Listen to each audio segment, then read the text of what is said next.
So what I did first was I put down the standard form of the quadratic formula, which is ax squared plus bx plus c equals 0. In this equation, b equals 4, a equals 1, and c equals negative 21. So then I have x equals minus 6 plus or minus the square root of minus b plus, minus 4ac divided by 2a.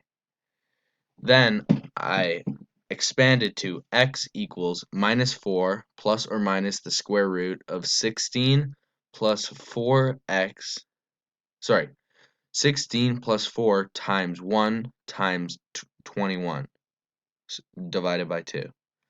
Then I simplified to x equals negative 4 plus or minus the square root of 100 divided by 2. Then I simplified even further and did the square root of 100, which gave me 10. So then I have x equals minus 4 plus or minus 10 divided by 2.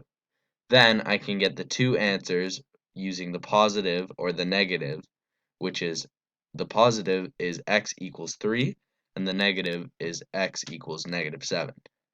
To check, I used this method by switching the negatives, so I used x plus 7 times x minus 3, which equals 0, so that I know that it is correct.